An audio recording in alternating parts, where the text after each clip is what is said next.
Hello everyone and welcome back to another industry report. Red Dead Redemption 2 has a bit of a problem, and it's indicative of the wider industry. Now this is a problem shared between dev and customer, and both would likely want to see the same solution: more content for Red Dead Online, but it's tied up in another issue: the financial situation of TakeTwo Interactive, that game's publisher. What's troublesome though is that the response to this is not only adding more MTX, but reportedly it's also decreasing earnable rewards in-game by half to incentivize them. Many were stunned when they found out that even though Red Dead Redemption 2 sold over 23 million units, the Take-Two's stock price fell after their earnings report. It seems absolutely wild, doesn't it?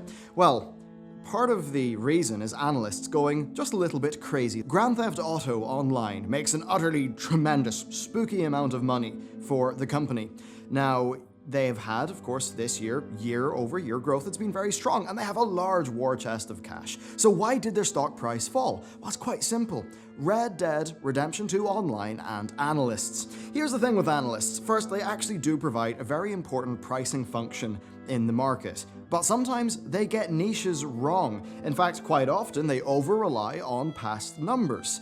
Now this really hit Take-Two. Analysts predicted that Red Dead Redemption 2 Online would make a lot more money than it actually did. Or I should really say Red Dead Redemption 2 Online Beta, because even Take-Two were referring to it as a beta. Now this led to a decrease in stock price that I think is rather unjustified, but it does make it clear to Take-Two that their objective now is to make Red Dead Online make more money. And here's what their CEO Strauss Zelnick had to say during a recent conference: "We are convinced that we are, from an industry view, under-monetizing on a per-user basis. There is wood to chop because I think we can do more, and we can do more without interfering with our strategy of being the most creative and our ethical approach, which is delighting customers. We're not going to grab the last nickel. You can't give stuff away for free in perpetuality. There's no business model in that, but we're not trying to optimize the monetization of everything to the nth degree. If you do that, the customer knows. They might not even know that they know, but they feel it." Now, on the face of it, it sort of sounds reasonable here, but if one looks at their absurd monetization of, as an example, the NBA franchise, well, actually, Strauss, I think sometimes you guys are doing it to the nth degree. He does somewhat have a bit of a point in how people play games. Personally, I like to stick with a game for a long time, say Rainbow Six Siege or StarCraft 2. I don't expect free content updates forever, and I'm kind of fine for those games making money over time, as long as they're doing it right by, putting in stuff that's good for the consumer, that's good for the game, rather than undermining it. Siege is a great example of this. It's basically a shooter with a light MOBA structure, okay? But with RPGs, it's a bit more challenging, and we're already seeing companies like Ubisoft deeply damage the core of their RPG in the pursuit of, using Strauss's own words, monetizing to the nth degree. Assassin's Creed Odyssey is a great game in many ways, but even as somebody who did enjoy it, I can say that its business model is noticeable and it absolutely detracts from the core game experience. Anyhow, with Take-Two wanting to monetize more on a per-user basis, their stock dropping, and Red Dead Redemption 2 Online doing poorly, one thing is very clear as we progress through 2019. They want to convert their struggling beta into Grand Theft Auto Online 2 in terms of revenue. Right now, we know that Red Dead Redemption Online is making 5 times less money than GTA Online, according to the recent numbers from Superdata, with Superdata having this to say: RDR2 Online Beta revenue fell 14% month over month in January due to, in part, declining MAU levels. Combined sales from both Red Dead Online Beta and GTA Online, which makes 5 times more than Red Dead Online from in-game spending, were flat year over year versus GTA Online alone last January. Note that Red Dead Redemption 2 Online is in beta, is not fully launched, which may create an unfair comparison against a full-fledged live service offering such as Grand Theft Auto V Online. Okay, so basically, less money per user and monthly active users are decreasing. Rockstar's response to this, as of their most recent patch, is rather clear. The patch adds new weapons and new clothing, and that seems fine in the face of it. But of course that's stuff that's primarily available through the game's premium currency. But here's the big issue. What's even worse is that the rewards earned through things like hunting have reportedly been halved, making it harder to earn those things through gameplay, and of course incentivizing those purchases. So hey Strauss, you know that statement you said earlier about the nth degree and customers noticing? That's noticeable. And this is probably just the beginning, as GTA Online players no doubt know. Now, the patch is doing some other things. It's attempting to clamp down on the game's griefing problem. It's adding some new daily challenges and a bunch of free roam activities, and I think there is more to come as well. But throughout the whole thing, I'm just thinking this. Why flog a dead horse? Who in their right mind would ever think that Red Dead Online could compete even slightly with GTA Online? GTA Online is a wacky game. It's set up to be this big, silly playground that's crammed full of activities. Red Dead Redemption is an entirely different game. Unlike GTA, you could say that it's boring, clunky, and obtuse on purpose. In the single player, while I think that some people don't like that, I think that for many, especially the core fans of the series, see all of those things as being in service of providing a grounded, authentic feeling experience of the West. Things that are done for immersion, to such a degree where not breaking immersion actually takes precedence over having fun gameplay mechanics. And you know what? I think that is a brave way to develop a game. I think it's an admirable commitment to the core of what makes that game unique. And for the people for whom Red Dead was perfect, it really did result in a meaningful, powerful experience. Here's the thing though, it's not set up for a fast-paced, fun online gameplay experience. Even worse for Take-Two, it's not well set up for microtransactions, and that really is where we get into the most important part of this video, and that is game design and microtransactions, especially how this can impact future game releases and the design of games. Red Dead is a slow and thoughtful game. By design, its progression should be a little bit slow. Well, having MTX boosts, to sort of just, buy the rewards from the store, that erodes from that part of the game, but in order to make the boost feel valuable, resource gathering has to be even weaker, and that leads to a balance problem. Then, in a slow, thoughtful game, well, it's just not a big fun playground. GTA has so much freedom to add new things. Cars, helicopters, wacky guns. With Red Dead, what? Horses? Slightly different hats? The design of Red Dead makes it very hard to implement extra wacky things that feel like a special cosmetic purchase. And that means that for the developer, they kind of have to look at things that should technically be in-game only rewards and have them be in the microtransaction store, because they need some stuff in there.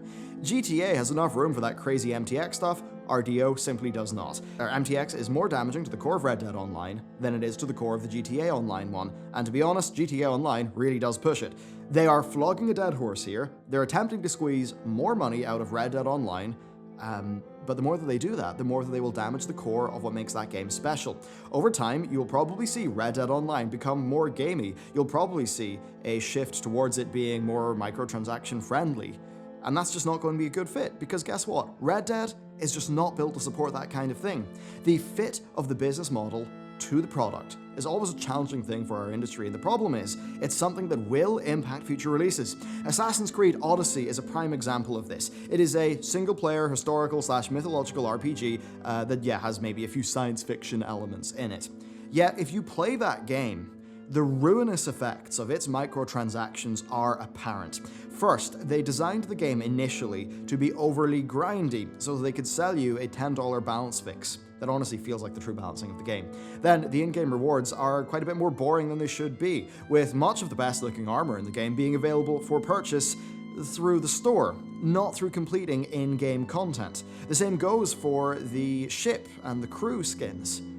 Rather than, doing a quest for Athens and unlocking an Athenian ship and crew. Instead, that's the type of thing that is on their store for real money.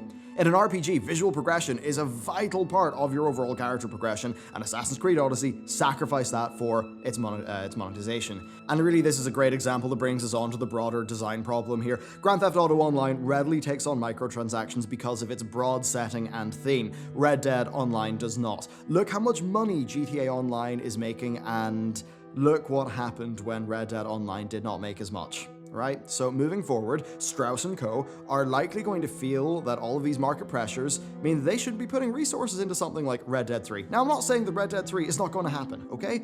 But what I'm saying is that clearly the incentives are not working in that game's favor, and we see this in other titles. The Battlefield franchise is all about authenticity, and that is not realism, people who write game journal blogs.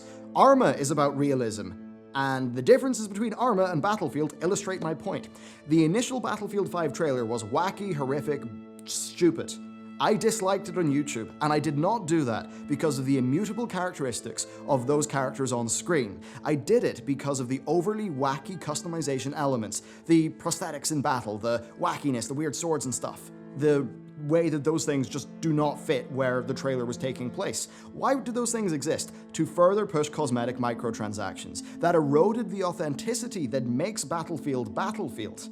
And they did that, yeah, for more microtransactions. Consumers thankfully rejected that, and we saw the game launch with far more reasonable visuals that do not attract from the authenticity of that franchise. Now, to be clear, if the game was set up for that wacky stuff to make sense, then it would not be a problem, okay? So elements that would take away from the Battlefield experience might be a really good thing for Wolfenstein, because Wolfenstein is designed to be wacky. So the worry is that we start to see game designs being shifted towards things that are more readily able to receive microtransactions, say like Fortnite, like GTA Online. And that makes me worried that, stuff like Assassin's Creed and Red Dead, they are games where the microtransactions hurt the core of the franchise. They hurt like the special reason why those games exist. So here's the thing, as we see the market shift to designs that accommodate microtransactions more and more, it will lead to us having games that are less diverse in terms of their visuals, their themes, and their ideas. And that could deeply hurt the creativity of our industry. Now, thankfully, indies exist. AA seems to be existing. I'm not saying there's no hope here. I'm saying that the incentives of the AAA sector are worrying to me. And that could go in a very bad direction for, I think, a lot of core gamers in the future. However, indies, AA's, those things are all there. And you know what? If the AAA industry is willing to give up a lot of that core audience, then that core audience will go towards indies, and it will go towards AA. And the more that indies and AA are rewarded, the more that, say, even publishers like Devolver Digital do well, guess what? They can start to fund more purpose-built projects for that audience. So what I'm saying is that it could be a little bit spotty for the next 4 or 5 years, but that the lower sort of finance end of the market should be able to pick up the slack if that slack is indeed left over by the AAA industry. So there you go, that's my thoughts on this entire thing. I recommend checking out today's other video, which again is another very interesting topic, so yeah, check that one out. It also is about how this industry is shifting over time. And with that, thank you very much for watching this video, thank you for supporting this channel, and I will see you next time.